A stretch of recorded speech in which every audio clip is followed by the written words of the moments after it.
Buenos días, mi nombre es Adolfo Alonso de Leonardo Conde y soy abogado externo de la FER en materia de Derecho Público. Hoy les quiero hablar sobre una de las modificaciones que fueron introducidas en el día de ayer por el Real Decreto Ley 5/2023 de 28 de junio, publicado, como digo, en el Boletín Oficial del Estado del día de ayer y que ha entrado en vigor en el día de hoy, 30 de junio de 2023. Como muchos de ustedes sabrán, la Ley 18/2022 de 28 de septiembre introdujo en la Ley General de Subvenciones, en concreto en el artículo 13, un nuevo apartado 3 bis, cuyo objeto era establecer un requisito nuevo necesario para poder ser beneficiario o entidad colaboradora de subvenciones públicas, en aquellas subvenciones cuyo importe fuera superior a 30.000 euros. Este requisito consistía y consiste en respetar los plazos de pago previstos en la Ley 3/2004 de 29 de diciembre, por la que se establecen las medidas de lucha contra la morosidad en las operaciones comerciales. Es decir, esta Ley 18/2022 de 28 de septiembre introdujo una nueva condición, de tal forma que en subvenciones de importe superior a 30.000 euros únicamente pueden ostentar la condición de beneficiarios aquellos que cumplan con la Ley de lucha contra la morosidad. Pues bien, el Real Decreto Ley 5/2023, al que aludía anteriormente, cuya vigencia empieza en el día de hoy, ha introducido sustanciales cambios que paso a relatarles inmediatamente. En primer lugar, ya no se exige que el cumplimiento de la Ley de lucha contra la morosidad se cumpla en un 100%, sino que se ha rebajado este umbral a un 90%, de tal forma que podrán ser beneficiarios de subvenciones aquellas personas físicas o jurídicas que, estando vinculadas u obligadas por la Ley de lucha contra la morosidad, la cumplan en al menos un 90%. En segundo lugar, la norma añade o explica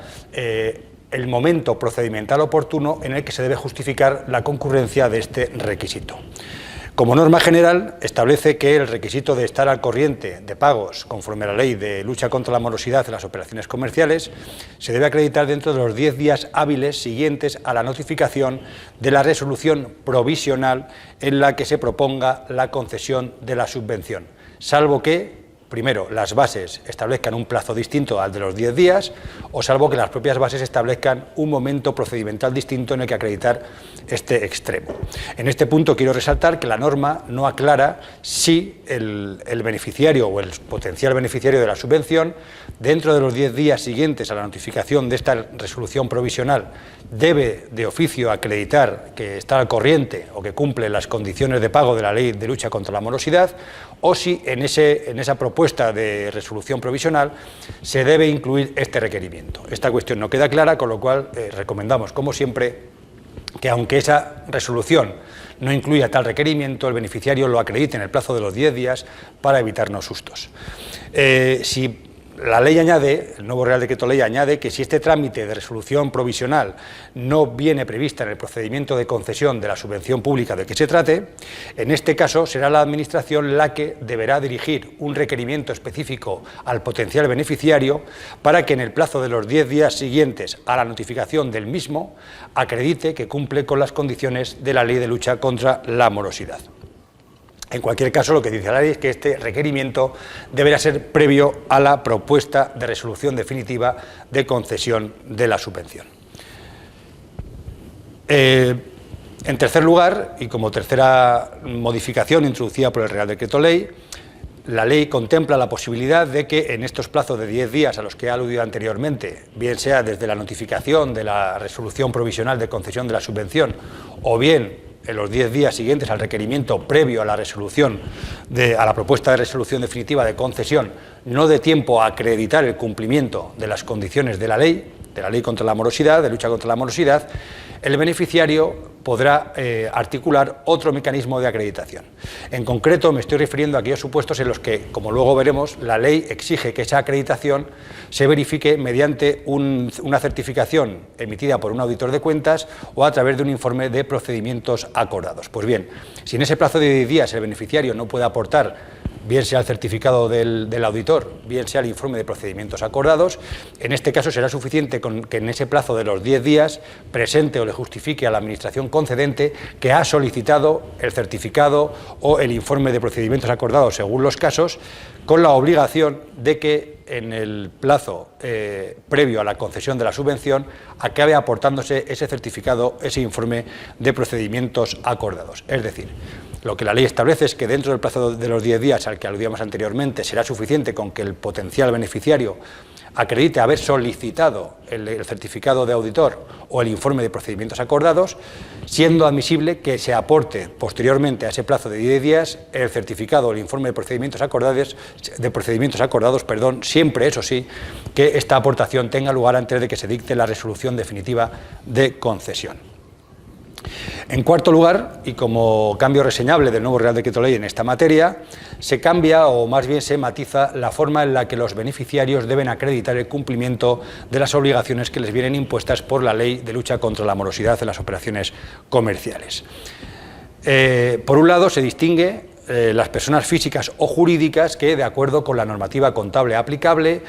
puedan presentar cuenta de pérdidas y ganancias abreviadas. Antes, con la normativa anterior, era suficiente con que estas personas físicas o jurídicas presentasen una declaración responsable. Ahora la ley exige una certificación suscrita, bien sea por la persona física solicitante o bien sea por el órgano de administración o representante de la persona jurídica que tenga poderes suficientes para poder suscribirlo y en el cual afirmen que cumplen con las condiciones exigidas por la ley de morosidad contra la lucha, que cumple con la ley de lucha contra la morosidad en las operaciones comerciales. Recordemos que, como he dicho anteriormente, ya no se establece una exigencia de cumplimiento del 100%, sino que se exige de al menos el 90%.